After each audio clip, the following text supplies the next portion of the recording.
La Porte Bleue nous transporte dans un autre monde pour plonger au cœur de la ville de Fès. La Médina, de la plus ancienne ville royale du Maroc, patrimoine mondial de l'UNESCO. Un monde plein d'histoire, de couleurs et surtout d'odeurs.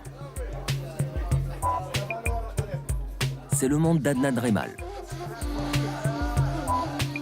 Les plantes aromatiques et les épices sont utilisées dans la culture marocaine depuis très longtemps, aussi bien pour leurs vertus médicinales, pour soigner des maladies, que pour la cuisine. C'est sûr que quelqu'un comme moi, avant même de devenir scientifique, il est convaincu que dans ces plantes aromatiques, il y a des principes actifs intéressants. Les herbes et épices ont efficacement joué un rôle important pour le pharmacologue Adnan Remal. Les odeurs sont en fait des composés chimiques, des molécules spéciales, des huiles végétales essentielles. Les plantes s'en servent comme d'une arme, pour lutter contre les bactéries et les parasites. Adnan Remal voulait en faire son arme.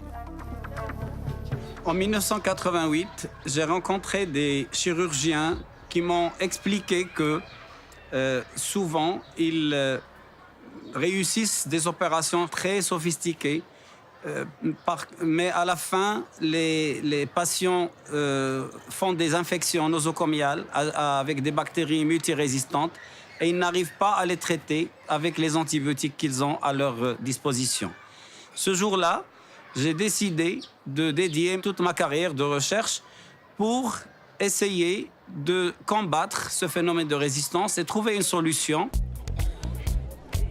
Adnan Remal s'y consacre à l'université de Fès, où il travaille dans la recherche fondamentale.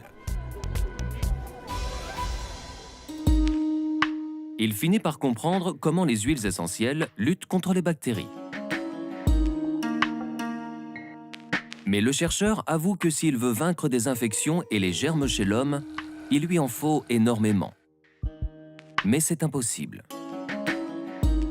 La quantité d'huile essentielle que nous devions mettre, donner à un patient, était un petit peu élevée et il y avait beaucoup de risques d'avoir des effets secondaires. Alors, nous nous sommes dit, si on ne peut pas utiliser les huiles essentielles seules, on va les associer avec les antibiotiques et voir si on peut obtenir une bonne synergie. Remal cherche une substance pouvant renforcer l'effet des antibiotiques et il la trouve. Le carvacrol, contenu par exemple dans la marjolaine, le thym et l'origan. Avec les antibiotiques, cette substance est en mesure de vaincre les bactéries.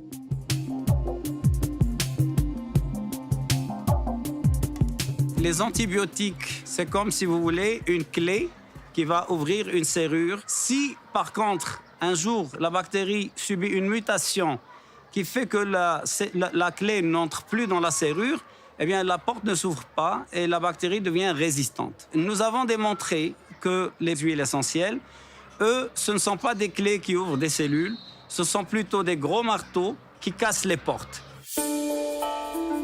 Adnan Remal a breveté sa découverte. Maintenant, il utilise une substance tirée de l'eucalyptus. Il veut lancer sur le marché le turbo à antibiotiques, à l'essence d'eucalyptus avec une entreprise pharmaceutique marocaine. Ce serait, dit le chercheur, le premier médicament mis au point au Maroc. Mais le pharmacologue a déjà de nouvelles idées. Il veut empêcher l'apparition de bactéries résistantes.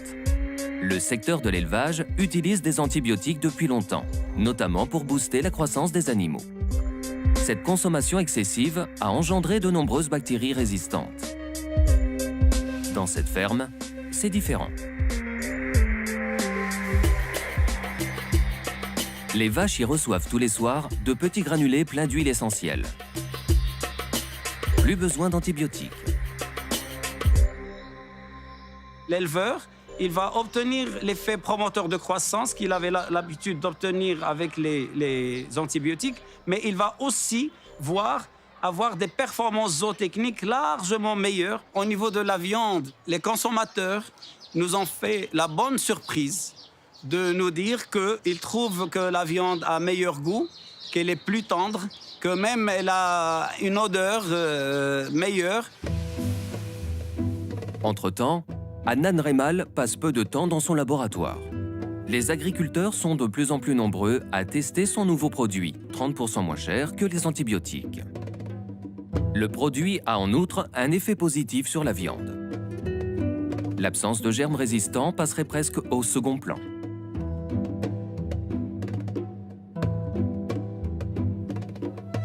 Mais ça reste décisif pour Adnan Reymal, car il consacre sa vie à lutter contre cette menace globale.